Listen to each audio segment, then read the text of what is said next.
जय Hind. OROP arrear का भुगतान शुरू, लेकिन आधे पेंशनर्स को मिलेगा। जाने क्या कारण है इसका, पूरी डिटेल इसमें मिलने वाली है। दूसरी बड़ी खबर है कि पीसीडीए, स्पर्श और डीजीआर जिला सैनिक बोर्ड में रिटायर्ड सैनिक ही रखे जाएं, जिससे कि उनको ज्यादा दिक्कत ना हो। पीसीडीए, स्पर्श, डीजीआर जिला सैनिक बोर्ड में जितने भी सिविलियन हैं, वो सभी सिविलियन, पूर्व सैनिक, पेंशनर्स, डिफेंस पेंशनर्स, इनको किसी ना किसी तरह से परेशान करते रहते हैं। एक एग्जाम्पल आपने देखा होगा कि एक वीर नारी थी, उनसे पेंशन चालू कराने के लिए, एरियर लेने के लिए उनसे पैसे लिए गए, और वो सिविलियन क्लर्क थे, यानी कि ऑडिटर थे। उन्होंने पैसे लिए, लेकिन आपको, ये केवल पीसीडे की बात नहीं है, स्पर्श में भी आप देख सकते हैं कि स्पर्श में क्या हो रहा है कि आप लोगों के नाम जो रिकॉर्ड में है वो ना होके दूसरे नाम हो जा रहे हैं। आधार कार्ड अमेंडमेंट हो जा रहा है ऑटोमेटिक, जब स्पर्श में माइग्रेट हो रहे हैं। तो ऐसा केवल जेसीओ ओआर के लिए ही क्यों हो रहा है, ऑफिसर के लिए क्यों नहीं होता है कि स्पर्श में आपका बायोडाटा जो रिकॉर्ड में है वो क्यों नहीं रखा जाता है, वो आपका क्यों चेंज होता है, ऑफिसर रैंक का क्यों नहीं होता है? क्योंकि जानते हैं ऑफिसर रैंक का होगा तो वो सीधा ऑफिसर से मिलके और अपना इस समस्या का समाधान कर लेंगे। ओआरस का और जेसीओ का करेंगे, पेंशनर्स, डिफेंस पेंशनर, सिविलियन का करेंगे, तो वो आगे नहीं बढ़ेंगे और किसी न किसी तरह से उनसे पैसे मांग के या ऐसी तरह पैसे मांग के और उनका काम करेंगे। यानी कि ये खुद ही स्पर्श में आपका डाटा गलत कर रहे हैं। ऐसी कई खबरें आपको मिलेंगी। सबसे पहले तो मैं एक और दूसरी खबर बता देता हूं कि डीजीआर की खबर है, जिसमें गुवाहाटी में जॉब फेयर लगा था।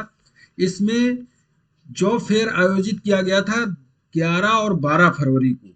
ये नारंगी मिलिट्री स्टेशन पर आयोजित किया गया था। 34 कंपनी थी, जिसमें 720 जॉब ऑफर की गई। लेकिन बता दें कि केवल 625 एक्स सर्विसमैन ने इन जॉब को सेलेक्ट किया, यानी कि इन जॉब में भर्ती हुए। बाकी कई जेसीओ ओआर ने बाइकआउट किया। उसका रीजन क्या था वो भी मैं बताऊंगा। उसका रीजन था 35 लाख से 2.5 लाख, 2.4 लाख सालाना सैलरी थी। 35 लाख ऑफिसर के लिए थी और 2.5 लाख जेसीओ ओआर के लिए थी, जो कि बहुत बड़ा गैप है।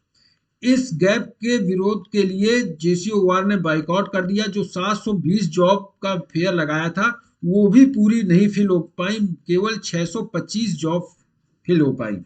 बता दें, जब एयरटेल के एक अधिकारी से बात की गई कि आप इतनी कम सैलरी जवानों को देते हैं और ऑफिसर को इतनी ज्यादा सैलरी क्यों देते हैं, 35 लाख सालाना ऑफिसर को आप दे रहे हैं, क्यों इतना दे रहे हैं? तो उनका कहना था कि 35 लाख देने का मतलब ये है कि आप एक ऑफिसर हायर कर लो 35 लाख में, आपको जवान बहुत ही सस्ते में मिल जाएंगे। नहीं तो आपको जवान सिविल से हायर करने पड़ेंगे, जो कि बहुत उनको सैलरी देनी पड़ेगी। तो जो फौज से मिलते हैं वो बहुत सस्ते मिल जाते हैं, ऑफिसर को बस ज्यादा सैलरी देनी पड़ती है।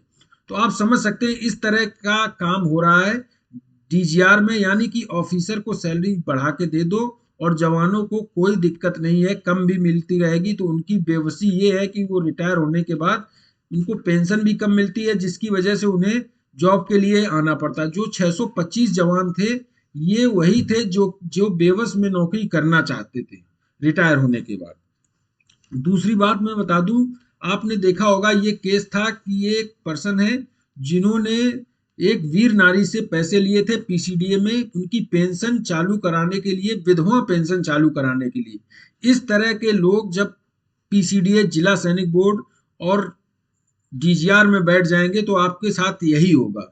बता दें, अब सैनिकों की मांग है कि डीजीआर में, जिला सैनिक बोर्ड में, पीसीडीए में सेना के ही रिटायर्ड सैनिक भर्ती किए जाएं, जिससे कि अगर सेना के रिटायर्ड भर्ती होंगे तो उनसे लड़ झगड़ के हम अपना काम करा सकते हैं। लेकिन जो ये सिविलियन होते हैं ये किसी की सुनते नहीं है, क्योंकि ये सिविलियन है, इनसे कुछ नहीं कहा जा सकता है। अब बात कर लेते हैं ओआरओपी 2 एरियर पर। 16 फरवरी से आपका एरियर क्रेडिट होना शुरू हो जाएगा और ये क्रेडिट होता होता रहेगा 16 मार्च यानी 15 मार्च तक, 15 मार्च तक आपका एरियर क्रेडिट होगा। लेकिन 16 मार्च से जो शुरू होगा उसमें कई ऐसी बातें हैं जो कि आपको जाननी चाहिए।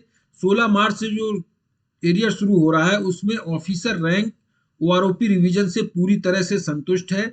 अभी तक किसी तरह का कोई उनके तरफ से कोई किसी तरह का कंप्लेन या विरोधाभास नजर नहीं आया है, क्योंकि इनको पूरी तरह अच्छे से ओआरओपी मिला है, इसलिए शायद विरोधाभास नजर नहीं आया है।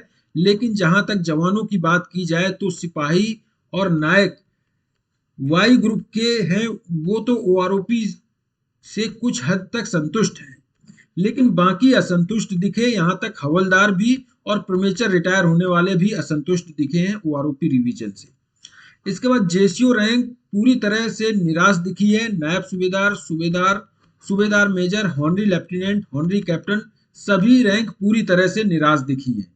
तो इसका मेन कारण यही है कि इन रैंकों को फायदा नहीं हुआ है, जैसा कि आप ओआरओपी रिवीजन टेबल में देख सकते हैं।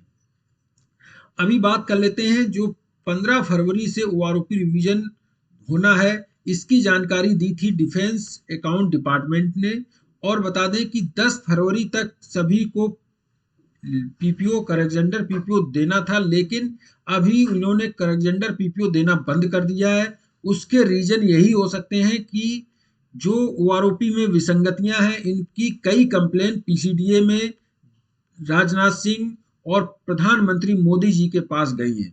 यहां तक कि एक कंप्लेन ऐसी गई है जो कि चीफ जो जो कि सुप्रीम कोर्ट के जो जज हैं उनके पास भी, चीफ जस्टिस के पास भी गई है, जिसकी वजह से हो सकता है नए पीपीओ इन्होंने जारी करना बंद कर दिया हो। अभी जितने पीपीओ जारी हो गए हैं, जिनकी बढ़ के पेंशन आ चुकी है, उनको ही हो सकता है एरियर का भुगतान हो। ये 16 तारीख को ही पता चलेगा कि एरियर का भुगतान किसका किसका हो रहा है, किसका किसका नहीं हो रहा है। तो ये थी जानकारी। इस वीडियो में इतना ही। Thank you. जय हिंद।